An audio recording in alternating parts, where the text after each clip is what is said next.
కృష్ణా జలాల వివాదాన్ని కొలిక్కి తెచ్చేందుకు కేంద్రం ఫోకస్ పెంచింది. ఈ నెల 7న కేంద్ర జలశక్తి మంత్రి సిఆర్ పాటిల్ కీలక సమావేశం ఏర్పాటు చేయనున్నారు.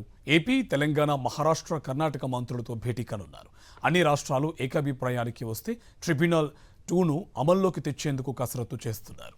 కృష్ణా ట్రిబ్యునల్ 2 జారీ చేసిన తీర్పును అమల్లోకి తీసుకురావడానికి గెజెట్ నోటిఫికేషన్ జారీ చేసే అంశాన్ని కేంద్ర ప్రభుత్వం పరిశీలిస్తోంది.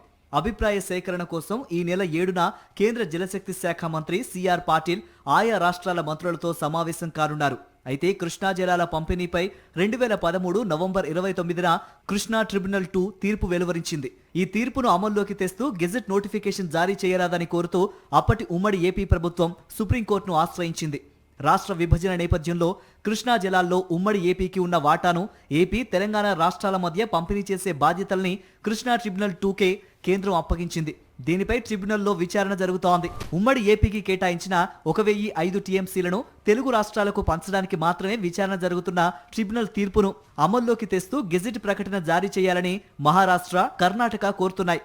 దీనిపై కేంద్ర జలశక్తి శాఖ మంత్రి ఆయా రాష్ట్రాల నీటిపారుదల శాఖ మంత్రులతో చర్చించారు. రాష్ట్రాల మధ్య ఏకాభిప్రాయం కుదిరితే గెజెట్ ప్రకటన జారీ చేసే అవకాశం ఉంది. దీంతో కృష్ణా ట్రిబ్యునల్ 2 తీర్పు అమలులోకి రానుంది. ప్రధానంగా ఆల్మట్టి ప్రాజెక్టు ఎత్తును 519 అడుగుల నుంచి 524 అడుగులకు పెంచడం, ఇతర బేసిన్లో ఉన్న కోయినా ప్రాజెక్టుకు 92 టీఎంసీల నీటిని కేటాయించడంపై నాటి ఉమ్మడి ఏపీ అభ్యంతరం తెలిపింది. కృష్ణా జలాల్లో 2060 టీఎంసీల లభ్యత ఉందని నిర్ధారించి మహారాష్ట్రకు 560, కర్ణాటకకు 700, ఉమ్మడి ఏపీకి 800 టీఎంసీల కేటాయింపులు జరిపింది కృష్ణా ట్రిబ్యునల్ 1.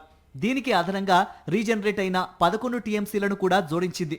కృష్ణా ట్రిబ్యునల్ 2 తీర్పు అమల్లోకి రాకపోవడంతో 1976లో అమల్లోకి వచ్చిన కృష్ణా ట్రిబ్యునల్ 1 కేటాయింపులే ఇంకా అమలవుతున్నాయి. 100 ఏళ్లలో ఖచ్చితంగా 75 ఏళ్ల పాటు వచ్చే వరద ఆధారంగా 2060 టీఎంసీల నీటి లభ్యత కృష్ణాలో ఉందని కృష్ణా ట్రిబ్యునల్ 1 తేల్చింది.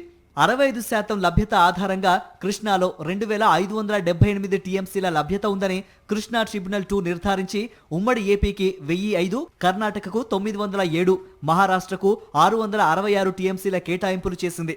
65% లభ్యతతో నీటి కేటాయింపులు చేస్తే దిగువ రాష్ట్రాలు నష్టపోతాయని ఉమ్మడి ఏపీ అభ్యంతరం తెలిపింది. ఈ నేపథ్యంలో ఈ నెల 7న జరగబోయే సమావేశంలో ఏకాభిప్రాయం కుదిరితేనే కృష్ణా ట్రిబ్యునల్ 2ను అమల్లోకి తెస్తూ గెజెట్ ప్రకటన వస్తుంది.